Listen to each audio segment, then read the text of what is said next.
하나님께서 주일 오전 여러분들에게 주시는 말씀은 누가복음 8장 11절부터 15절까지 말씀입니다.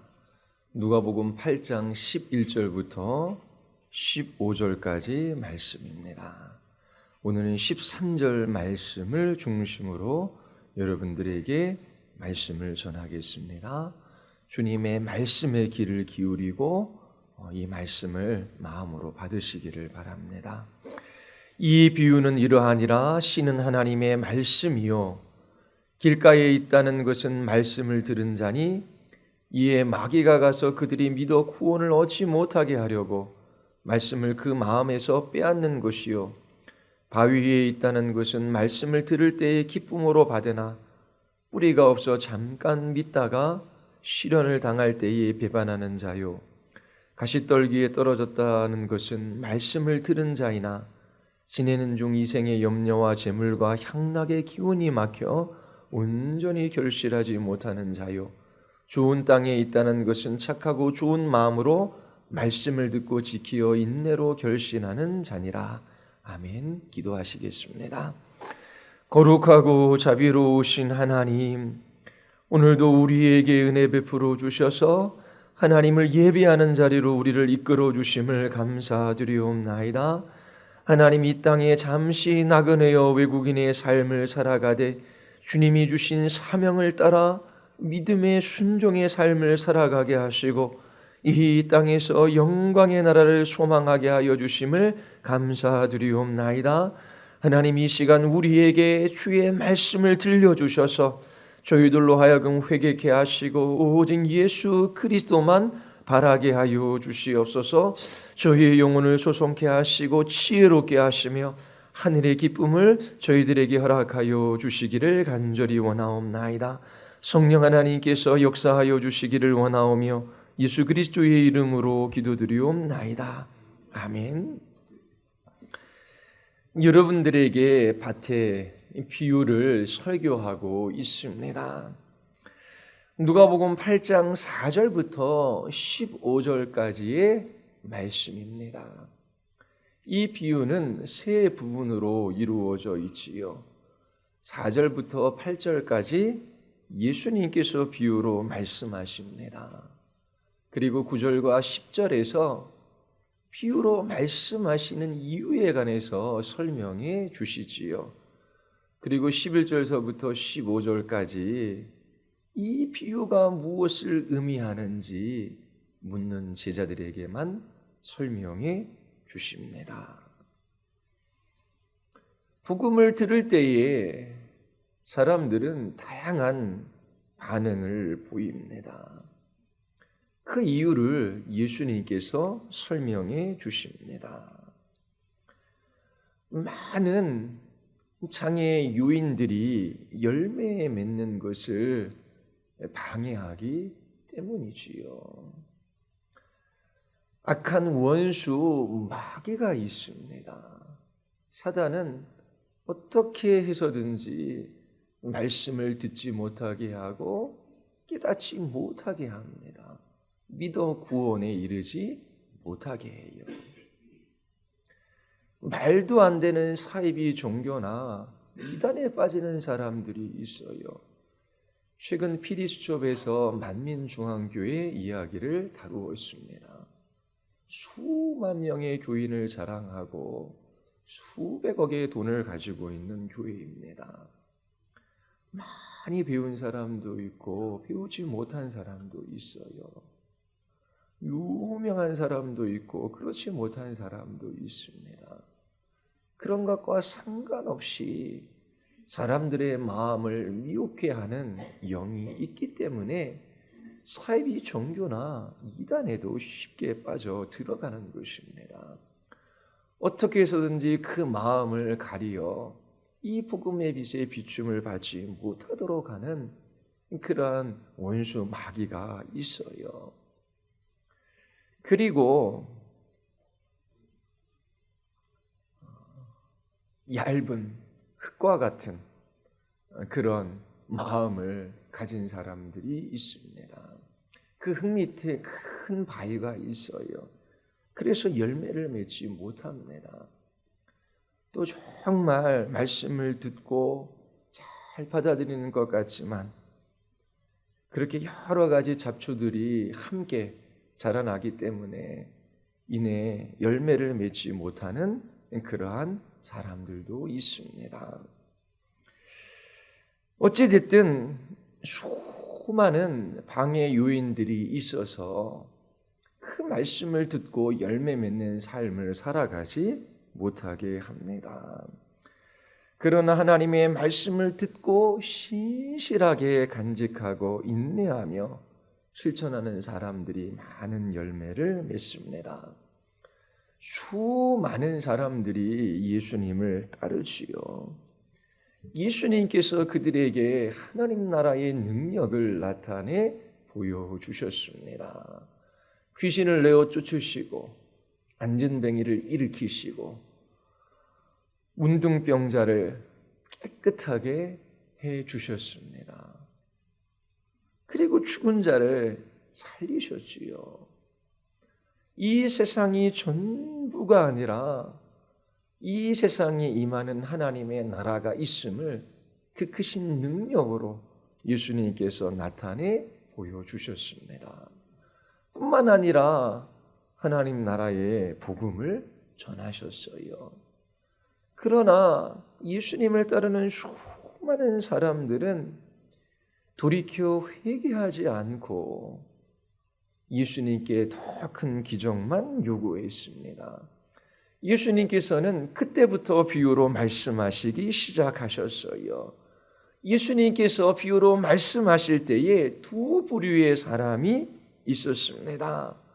말씀을 깨닫는 사람과 깨닫지 못하는 사람이지요. 하나님의 나라를 소유한 사람과 소유하지 못한 사람입니다. 놀라운 것은 이 비유에 나온 이 네 종류의 사람들은 다 말씀을 듣는 사람들입니다. 전혀 말씀과 상관없이 살아가는 사람들이 아니에요. 예수님을 따르던 무리들을 보십시오. 그들은 예수님 가까이 모여들어 주님께서 행하신 일들을 보고 주님께서 말씀하시는 것을 들은 사람입니다. 그런데 그들 중 4분의 1, 숫자적으로 4분의 1만 깨닫는다는 말은 아니지요.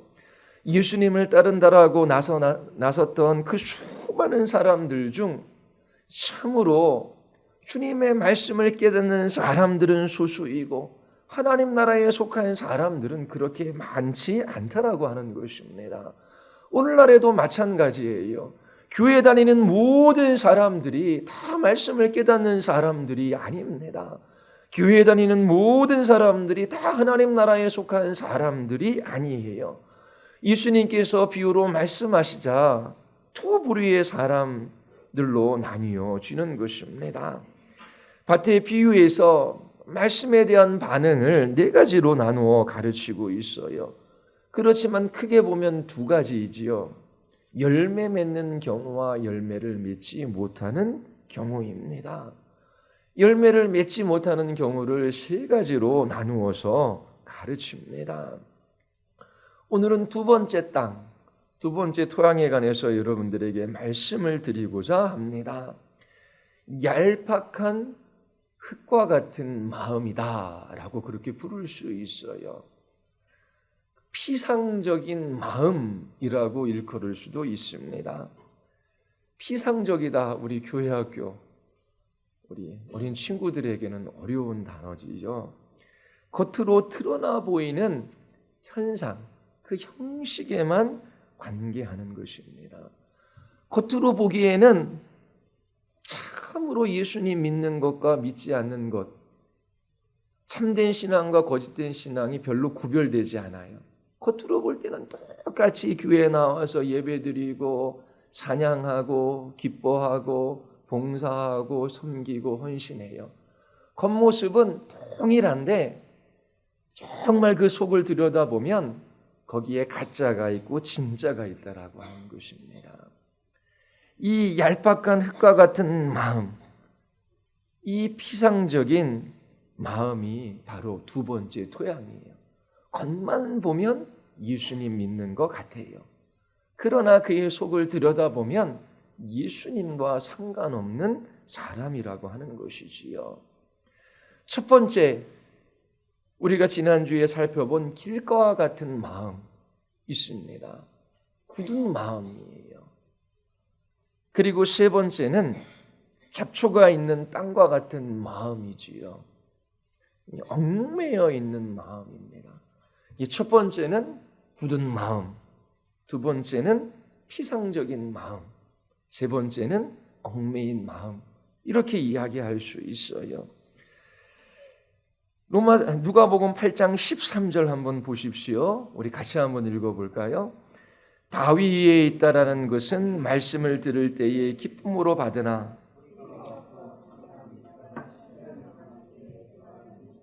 자, 농부가 밭에 나가 씨를 뿌려요.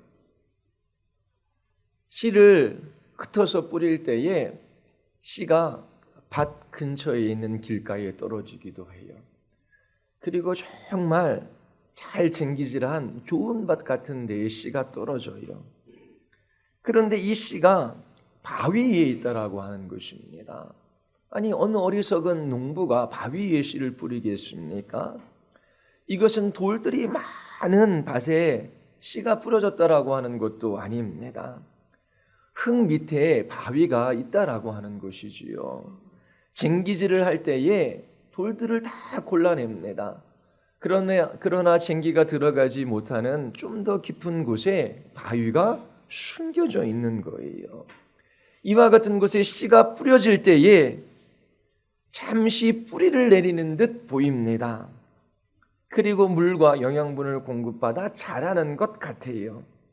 그러나 더 이상 뿌리가 깊이 내려가지 못해요. 바위가 있기 때문이지요. 수분도 영양분도 공급받지 못해 이내 시들고 말라 죽습니다. 예수님은 이 13절에서 말씀을 들을 때에는 기쁨으로 받는 사람들이라고 하십니다. 목사님이 여기서 설교하면 그 말씀을 기쁨으로 받아요. 이 13절에 나와 있는 이 사람은, 이런 마음을 가지고 있는 사람은 겉보기에는, 피상적으로는 참된 신자인 것 같아요. 말씀에 관심을 가지고 있고 받아들이는 듯 보입니다.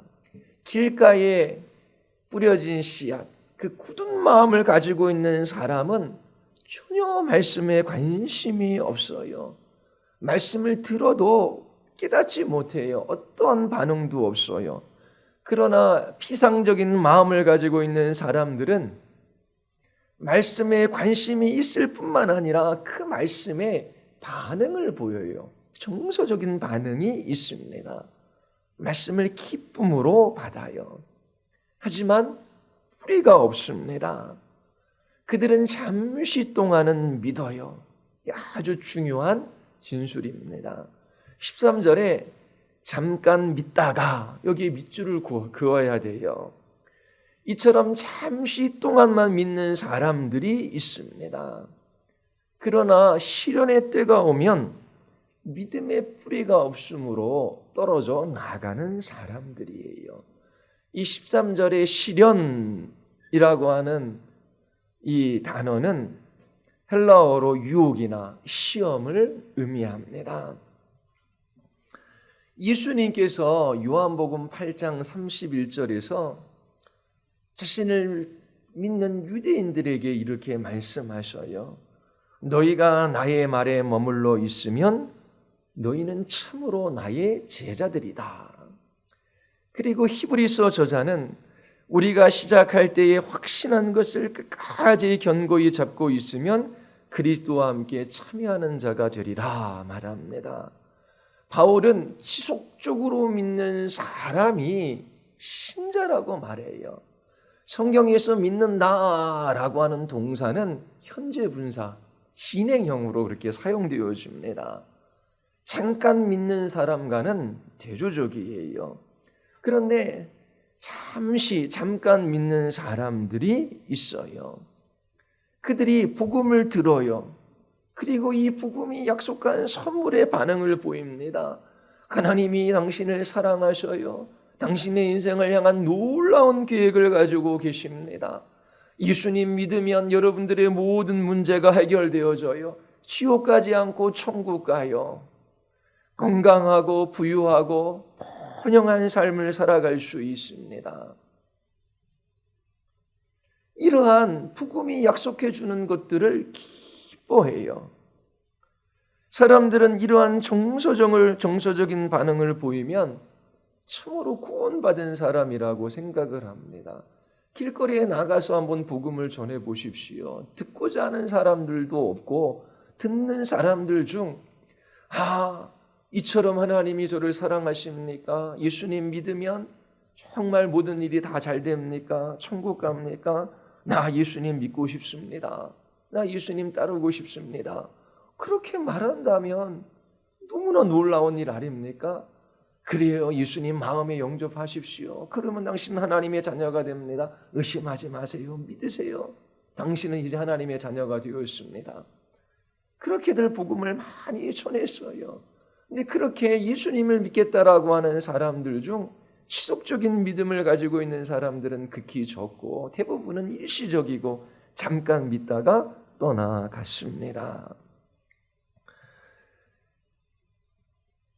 이렇게 정서적인 반응을 보이면 구원받은 사람이라고 사람들은 생각해요.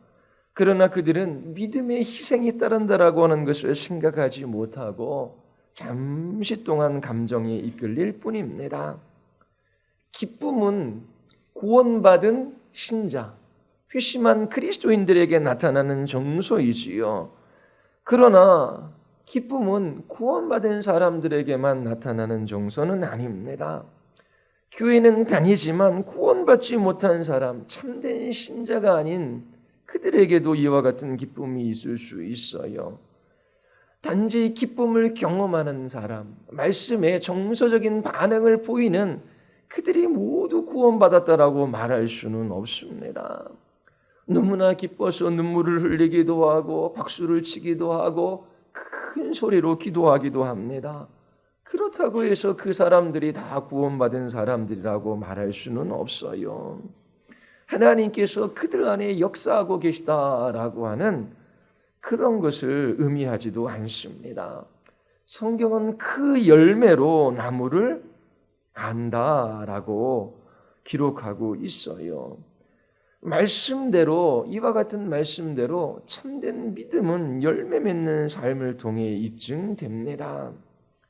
사람들은 복음이 가져다 주는 선물에 열광할 수 있어요. 예수님 믿으면 정말 좋은 일들이 많이 생겨요. 당신의 그 모든 문제를 해결해 줄 것이라고 그렇게 굳게 믿습니다. 이와 같은 이유 때문에 복음의 반응을 보여요. 그리스도인 되기를 원하지요. 그들이 기뻐하는 것은 예수님께서 질병도 치료해 주시고 하는 일도 잘 되고 그리고 이 땅에서 부유한 삶을 살아가게 하실 것이라고 하는 것을 믿기 때문이죠. 그래서 기뻐합니다. 그러나 예수님은 이 땅에서 참으로 믿는 신자들에게 고난이 있다라고 말씀하셔요. 그리고 그들에게 고난과 시련이 있지만 그 고난과 시련이 결코 빼앗아갈 수 없는 깊고 영원한 기쁨이 신자들에게 주어질 것이라고 말씀하시지요. 그러나 얇은 흙과 같은 마음을 가진 사람들, 이 피상적인 마음을 가지고 있는 사람들은 얕은 기쁨은 경험하지만 깊고 영원한 기쁨은 결코 알지 못합니다. 마태복음 22장에 보면 한 임금이 아들을 위하여 혼인잔치를 베풉니다. 이 잔치에 사람들을 초청해요. 여러 부류의 사람들이 이 혼인잔치에 나옵니다. 그러나 이 혼인잔치에 들어가기 위하여 꼭 있어야 할 것이 있어요. 그것이 바로 예복입니다. 그러나 혼인잔치에 예복을 입지 않은 사람이 있었어요. 임금이 하인들에게 명령합니다. 저들의 손발을 묶어서 바깥 어두운 데 던져라. 이처럼 예복을 입지 않은 사람들이 혼인잔치에 들어온 것입니다. 이 사람들은 의의 예복을 입어본 적이 없는 사람들이에요. 예수 그리스도를 믿음으로 죄 용서함을 받고 그리스도의 의의 옷을 입어본 적이 없는 사람들이지요.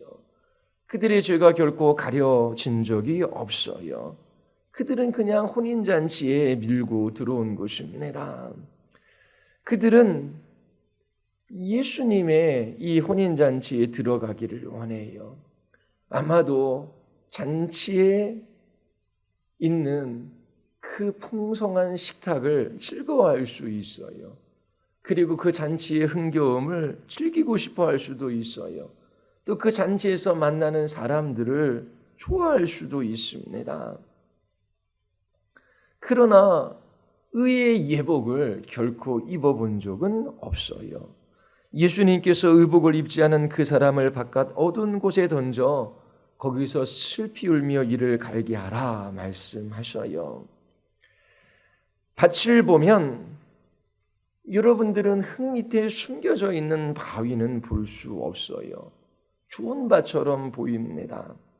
씨가 뿌려지고 싹이 움트지요. 그러나 태양이 떠오르면 뿌리를 더 깊이 내려 수분을 공급받아야 하지만 바위에 막혀 뿌리를 내릴 수 없습니다. 뿌리가 없으므로 말라 죽는 거예요. 그들은 잠시 동안만 믿습니다. 시련의 때가 오면 떨어져 나가는 거예요. 마태복음 13장에 동일한 비유를 마태는 기록하고 있어요. 돌밭에 뿌려졌다라는 것은 말씀을 듣고 즉시 기쁨으로 받되 그 속에 뿌리가 없어 잠시 견디다가 말씀으로 말미암아 환난이나 박해가 일어날 때에 곧 넘어지는 자요. 자, 시련이나 환난이나 박해는 누가 참된 신자인지 드러냅니다. 잠깐 동안 믿는 사람들은 시련을 통과할 수가 없어요. 이 시련으로 인해 말라 죽습니다. 시련의 때에 잠시 믿는 사람들은 예수님께서 그 문제를 해결해 주실 것을 기대해요. 그리고 자기 자신에게 부와 번영과 건강을 가져다 주실 것이라고 믿어요. 그러나 마태는 말씀으로 말미암은 환난과 박해가 올 것이라고 말합니다. 마태복음 13장 21절에 보면 말씀으로 말미암아 환난이나 박해가 일어날 때에 말씀을 따라 살아가는 그리스도인들에게 환난이나 박해가 있다라고 하는 것이지요. 하나님의 말씀을 따라 순종하며 믿음으로 살아가고자 하면 더욱더 어려운 일들이 생길 것이라고 주님께서 말씀하셔요. 전에 나를 좋아했던 사람들이 미워할 수 있어요. 주위에 많은 사람들이 함께 걸었지만 이제는 홀로 걸을 수도 있어요. 그리스도인으로서 주의 말씀을 따라 순종하며 살아가면 살아갈수록 사람들이 나를 불쾌하게 여길 수 있습니다. 전에 친구였던 사람이 나를 미워할 수 있는 거예요. 할 수 있는 대로 그리스도인들은 모든 사람과 화평해야 합니다. 그러나 진리를 양보하고서 화평하라 성경은 말하지 않아요. 이 진리 때문에 이 진리를 지켜 순종하는 것 때문에 세상은 그리스도인들을 미워합니다. 말씀으로 말미암은 환난이 있어요. 빛이 이 세상에 왔지요. 예수님께서 이 세상에 오셨어요. 그러나 사람들은 빛보다 어둠을 더 좋아하기에 예수님을 믿지 않고 미워했습니다. 하나님의 말씀과 상관없이 살아간다면 세상이 우리들을 미워하지 않아요. 우리를 공격하거나 불편하게 생각하지 않습니다. 그러나 그리스도인들이 하나님의 말씀을 따라 살아가고자 마음 먹고 그 말씀에 순종하면 그들에게 시련이 찾아와요. 잠깐 믿는 사람들은 이러한 시련의 때에 떨어져 나가요. 그들이 원하는 것들을 예수님께서 해주시지 않아요. 그들의 문제가 해결되지 않아요. 그때 그들은 믿기를 포기합니다. 시련이 왔을 때 이겨내지 못하는 것입니다. 요한복음 6장 10절에 보면 예수님께서 물고기 2마리와 보리떡 5덩어리로 5,000명을 먹이셔요. 그 크신 능력으로 놀라운 이적을 행하셨지요. 그리고 2절에 보면 예수님께서 병자들을 고쳐주시는 것을 수많은 사람들이 보았어요. 예수님을 따르기 시작합니다. 전에 경험하지 못했던 놀라운 것들을 경험했기 때문이에요. 수많은 사람들이 예수님을 왕으로 삼고자 했습니다. 예수님이 우리의 왕이 되어주시면 우리는 질병에서 다 치유를 받을 거야. 예수님께서 왕이 되시면 귀신이 결코 우리를 지배하지 못할 거야. 예수님이 우리의 왕이 되시면 결코 먹고 마시는 일에 염려가 없을 거야. 주님께서 물고기 2마리와 보리떡 5덩어리로 이렇게 장정만 5,000명을 먹이셨는데 예수님이 우리의 왕이 되시면 결코 굶주리지 않을 거야. 예수님 우리의 왕이 되어 주십시오. 그러면서 예수님을 쫓습니다. 그러나 예수님은 그들의 마음속에 있는 것을 아셨지요. 그들이 예수님을 쫓는 것은 그들이 배불리 먹었기 때문이에요. 그 다음 날에도 예수님이 그들을 피하시지만 끝까지 따라가요. 그 다음 날 굶주린 그들에게 예수님께서 자신을 생명의 떡으로 소개하셔요. 나는 생명의 떡이니 내게 오는 자는 결코 줄이지 아니할 터이요 나를 믿는 자는 영원히 목마르지 아니하리라. 그러나 첫날 같은 오병이어의 기적은 일어나지 않아요. 주님의 말씀이 무엇을 의미하는지도 깨닫지도 못하고 관심도 없어요. 66절에 보면 그렇게 예수님을 따랐던 수많은 사람들이 떠나갑니다. 더 이상 예수님과 함께하지 않아요. 그들은 잠깐 믿었던 사람들입니다. 그러나 떨어져 나갔지요. 예수님께서 하나님 나라의 능력을 나타내신 것을 보았음에도 불구하고 그들은 예수님을 떠납니다. 예수님을 따르는 데는 치러야 할 대가가 있기 때문에 그래요.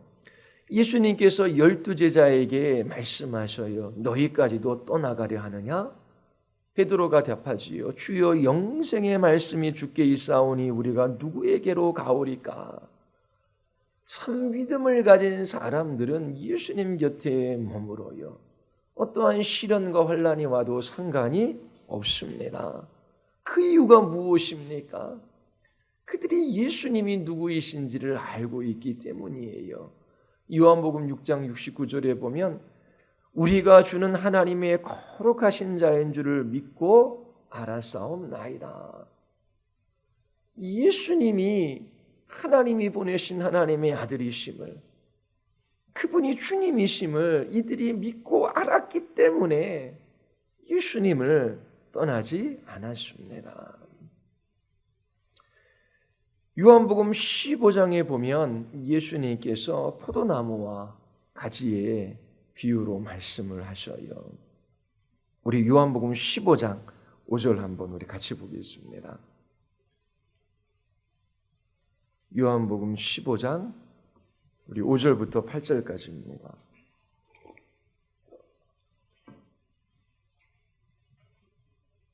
(5절부터) (8절까지) 제가 한 절 읽고 여러분들이 한 절 읽고 교독하겠습니다.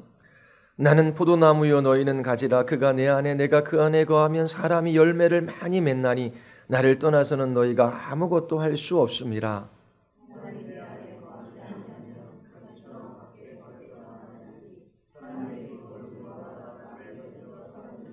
너희가 내 안에 거하고 내 말이 너희 안에 거하면 무엇이든지 원하는 대로 구하라. 그리하면 이루리라.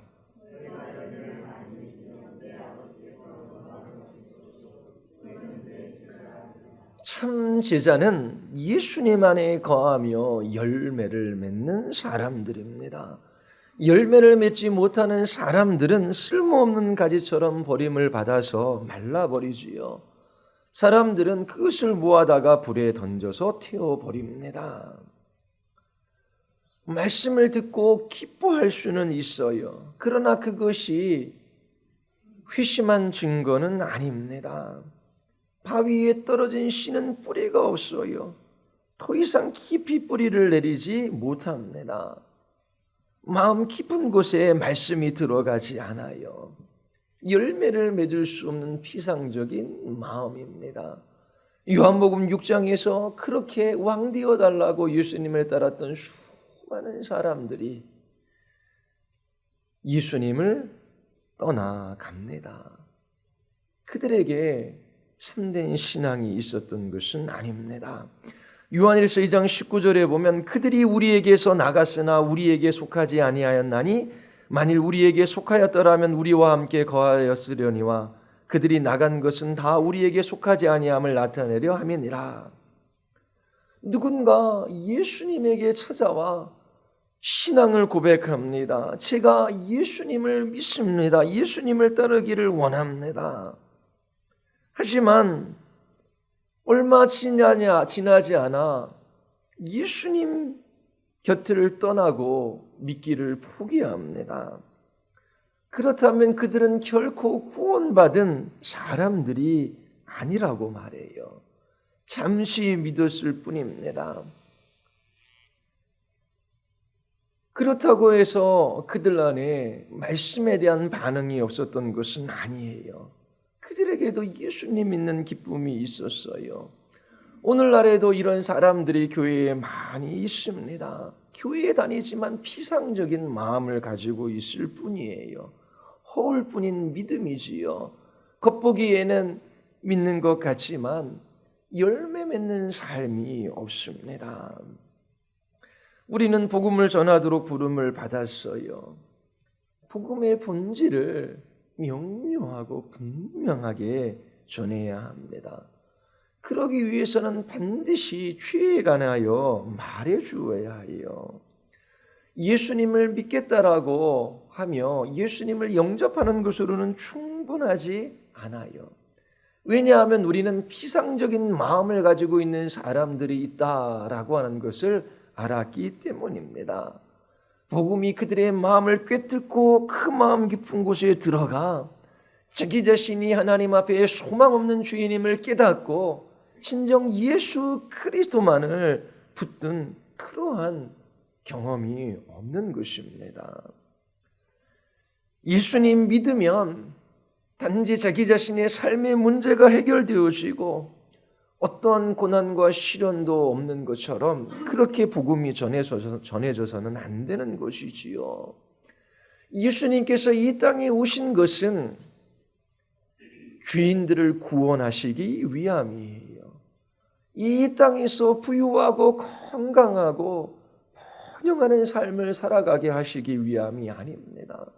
누누이 말씀드리지만 그렇게 만족하고 평안하고 안정되고 그리고 모든 것들을 누리는 그런 삶을 살아가게 하시려면 우리를 천국으로 옮기셔야 해요.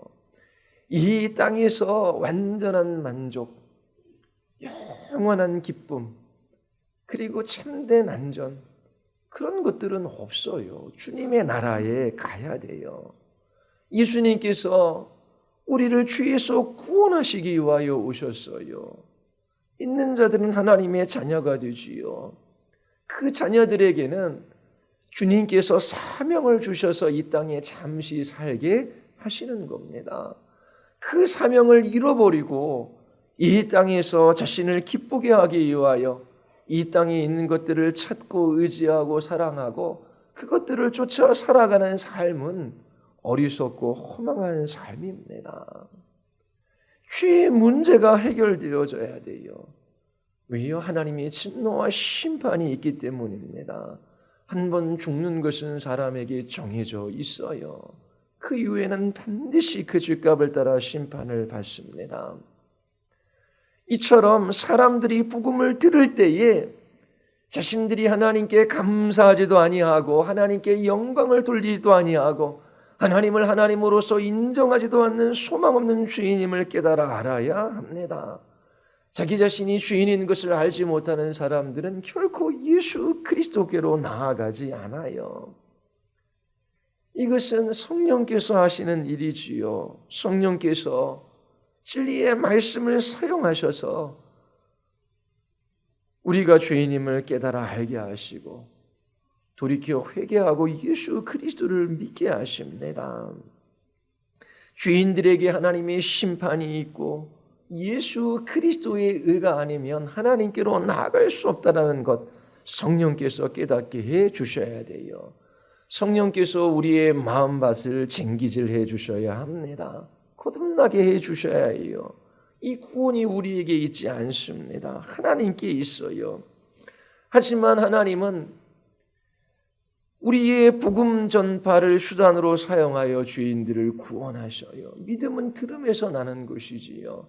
성령께서 진리의 말씀을 사용하셔서 사람들의 마음 안에 믿음을 불러일으킵니다. 그 진리의 말씀을 사용하셔서 우리의 굳은 마음을 깨트리시고 부드럽게 해 주시는 거예요. 성령의 역사는 죄에 대한 성경의 진리와 상관없이 일어나지 않아요. 우리가 할 수 있는 일은 죄와 심판과 의에 대한 복음을 전하는 거예요. 그리고 여러분들이 참으로 믿지 않는다면 주의 말씀을 그 마음에 품으려고 해야 합니다. 성령께서 이 복음을 사용하셔서 사람들의 마음을 새롭게 하시기 때문입니다. 하나만 더 말씀드리고 말씀을 마치려고 해요. 시련이 다가올 때에 참된 신자와 거짓된 신자의 반응이 각기 다릅니다. 시련이 다가올 때 여러분들은 참된 신자에게 어떠한 일들이 일어나는지 알고 있습니까? 야고보 사도는 여러 가지 시험을 만날 때에 그것을 어떻게 생각하라고 말합니까? 야고보서 1장에 보면 더할 나위 없는 기쁨으로 생각하라고 말해요. 왜냐하면 믿음의 시련은 참된 신자에게 인내를 가져다 주기 때문에 그래요. 그리고 충분히 인내함으로 조금도 부족함이 없는 성숙한 사람으로 빚어진다라고 하는 것을 알기 때문입니다. 그러나 거짓된 신자는 다른 반응을 보여요. 시련이 올 때에 낙심하고 절망합니다. 그리고 믿기를 포기해요. 예수님께로부터 떨어져 나가는 것이지요. 이처럼 시련은 누가 참된 신앙을 가지고 있는지 드러내 보여줍니다. 사도 바울은 주님께 3번씩이나 육체의 가시를 제거해달라고 간구했어요. 주님이 아무 말씀이 없으십니다. 그때 바울이 무엇이라 말합니까? 주님, 이제 저도 포기하고 싶습니다. 더 이상 주님을 믿을 수가 없습니다. 주님께서 나를 위해 아무것도 해 주시지 않는 것 같습니다. 주님 복음을 전하려면 일이 육신이라도 건강하게 해 주셔야 하는 것이 아닙니까? 그런데 이렇게 여러 번 간절히 구해도 왜 주님께서는 저희의 질병을 고쳐주시지 않고 그대로 고통을 당하게 하시는 것입니까? 도대체 이렇게 충성스럽게 섬긴 결과가 이것밖에 안 된다는 말입니까? 어디 가서 나의 충성스러운 삶을 보상받을 수 있습니까? 내가 바라던 건강, 그거 어디에서 찾을 수 있습니까? 바울이 이렇게 말했습니까? 아니지요. 대신에 나는 나의 연약함을 자랑합니다. 이는 그리스도의 능력이 내게 머무르게 하기 위해서입니다.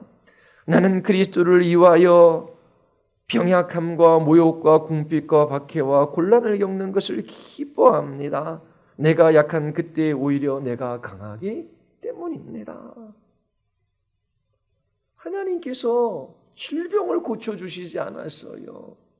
그러나 그 질병을 가지고 고통스럽게 살아가는데 그 자기 자신의 약함을 사랑하고 기뻐한대요. 참된 신앙을 가지고 있는 사람의 반응이에요. 동일한 시련과 시험과 고난이 찾아오지만 참된 신자와 거짓된 신자의 반응은 완전히 달라요. 거짓된 신자는 믿음을 포기하고 주님을 부인해요. 그리고 떨어져 나갑니다. 그는 결코 참된 신자인 적이 없어요. 이것이 흙밑에 바위가 있는 밭입니다. 동일한 시련과 고난이 오지만 참된 신자는 반대로 반응해요. 오히려 시련이 그들을 강하게 합니다. 충분한 인내를 낳아요. 믿음을 불러일으키고 더욱더 성숙해 가게 합니다. 예수님께서 베드로에게 이렇게 말씀하셔요. 시몬아, 사단이 와서 너를 밀가부르듯이 할 것이다. 그러나 이 시련의 때가 지나가면 너는 이 시련을 통해 이전보다 더 강해질 것이다.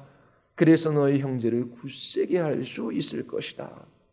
히브리서 12장 11절을 보면 무릇 징계가 당시에는 즐거워 보이지 않고 슬퍼 보인다라고 말해요. 우리 모두 동의하잖아요. 시련과 고난과 환난을 즐거워하는 사람이 어디 있습니까? 그렇게 시련이 찾아오면 슬퍼 보여요. 그러나 후에 이것으로 말미암아 연단받은 사람들은 의와 평강의 열매를 맺는다라고 말합니다. 시련이 다가올 때에 거짓 신자에게는 무슨 일이 일어나는지 여러분들은 알고 있습니까? 그들은 마땅히 하나님을 향하여 취해야 할 태도를 취하지 못해요. 마땅히 하나님 앞에서 해야 할 일들을 하지 못합니다. 이 시련이 불의를 낳아요. 죄짓게 만든다라고 하는 것입니다. 그러나 참된 신자는 하나님 앞에 마땅히 취해야 할 태도를 취해요. 하나님은 하나님이십니다. 하나님은 나의 모든 것을 알고 계시고 선하신 하나님, 그 아들을 나에게 내어주신 하나님은 이 모든 것들을 나에게 유익되게 하실 것입니다. 그러면서 마땅한 태도를 취하고 마땅히 주님 앞에 해야 할 일을 해요. 오히려 이 시련이 의를 낳아요. 신자를 더 거룩하게 합니다. 시련이 많으면 많을수록 참된 신자는 더욱더 강하고 견고해져요. 하나님께로 더 가까이 이끌림을 받습니다. 베드로전서 5장 8절에 보면 사단은 우는 사자처럼 삼킬 자를 두루 찾아다녀요. 사단이 여러분들을 공격하고 삼키려고 합니다. 이것은 큰 고난과 환난을 시사하지요. 베드로전서 5장 10절에 보면 모든 은혜의 하나님 곧 그리스도 안에서 너희를 부르사 자기의 영원한 영광에 들어가게 하신 이가 잠깐 고난을 당한 너희를 친히 온전하게 하시며 굳건하게 하시며 강하게 하시며 터를 견고하게 하시리라. 참된 신자들은 이 시련과 고난을 통해 온전하고 굳건하고 강하고 견고하게 돼요. 고난이 결코 그들의 믿음을 포기하게 만들지 못합니다. 더욱더 믿음 안에서 견고하게 서는 것이지요. 신자들을 약하게 하는 것이 아니라 강하게 해요. 그러나 피상적인 믿음, 이러한 마음을 가지고 있는 사람들은 그렇지 못해요.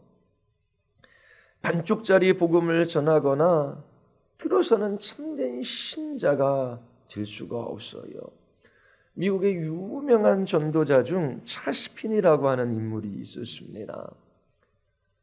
그의 복음 전도를 통해서 수만 명이 주께로 돌아왔다라고 해요.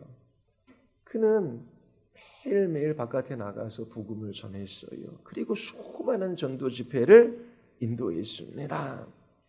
그러나 그는 인간이 전적으로 타락하고 부패했다라고 하는 이 진리를 믿지 않았어요.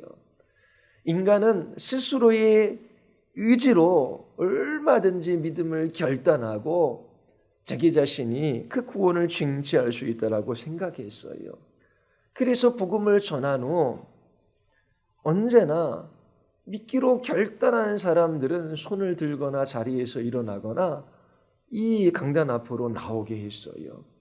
그리고 당신이 믿기로 결단했기 때문에 당신은 구원받은 하나님의 백성, 하나님의 자녀라고 그렇게 선포를 했습니다. 그러한 전도 방식이 한국에서도 유행한 거예요. 분명히 우리는 복음이 선포되어질 때에 믿기로 결단해야 한다라고 하는 그 의지에 호소할 수 있어요. 그러나 부패하고 타락한 인생들은 스스로의 힘으로 믿을 수가 없는 것입니다.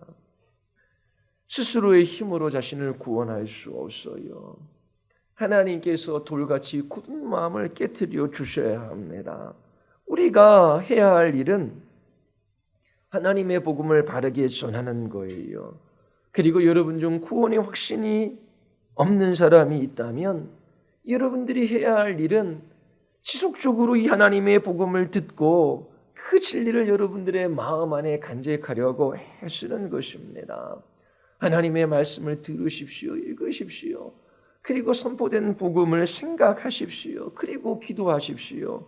성령께서 이 말씀을 사용하셔서 저희의 굳은 마음을 깨트리시고 저희 심령을 새롭게 하여 주시기를 원하나이다. 이것이 여러분들이 할 수 있는 모든 일이며 최선이에요. 마음이 깨어지지 않았다면 그것은 씨의 문제도 씨 뿌리는 자의 문제도 아닙니다. 밭의 문제예요. 이 흙의 차이가 여러 가지 반응을 만들어냅니다. 우리가 할 수 있는 최선은 우리의 온 마음을 기울여 말씀을 듣는 거예요. 그리고 하나님께 소망을 두고 회개할 마음과 믿는 마음을 주시도록 간구하는 것이지요. 하나님께서 우리의 기도와 간구를 사용하셔서 사람들의 마음을 기경하시고 참으로 돌이켜 회개할 마음과 믿는 마음을 주십니다. 우리의 가족 중 믿지 않는 사람들이 있어요. 우리의 말의 지혜나 우리의 능력으로 그 누구를 구원할 수 없어요. 우리 스스로도 우리는 구원을 쟁취할 수 없습니다. 하나님께서 은혜를 베풀어 주셔야 해요.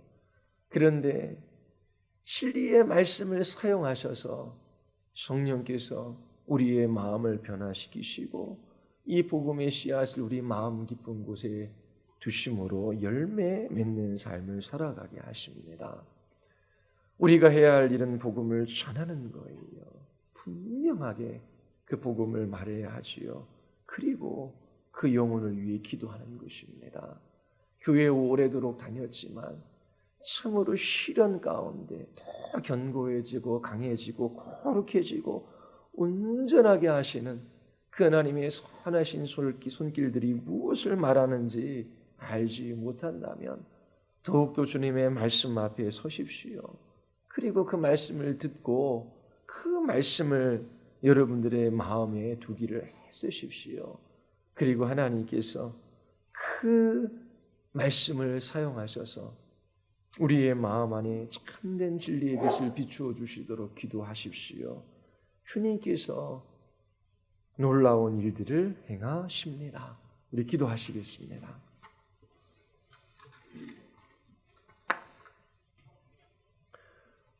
우리 이 시간 기도할 때에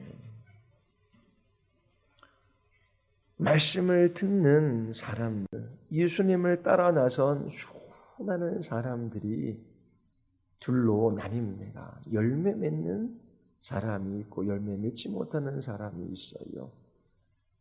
하나님 나라에 속한 사람이 있고 그 나라에 속하지 못한 사람이 있습니다. 말씀을 깨닫는 사람이 있고 깨닫지 못하는 사람이 있어요. 하나님, 우리가 어디에 속해 있습니까? 우리의 마음의 조건을 살피게 하시고, 하나님, 우리의 마음이 굳어 있다면, 열매 맺는 삶이 없다면 하나님 돌이켜 회개할 마음을 주시고 그 말씀으로 우리의 굳은 마음을 깨트려 주시옵소서. 그리고 하나님, 우리의 복음 전도를 사용하셔서 주께서 놀라운 구원의 일을 이루십니다. 하나님, 우리의 입술을 통하여 또 우리의 삶을 통하여 그리스도가 온전하게 증거되어지게 하여 주시옵소서. 믿지 않는 우리의 자녀, 우리의 가족들이 주께로 돌아오는 은혜를 베풀어 주시옵소서. 우리 같이 한번 기도하시겠습니다.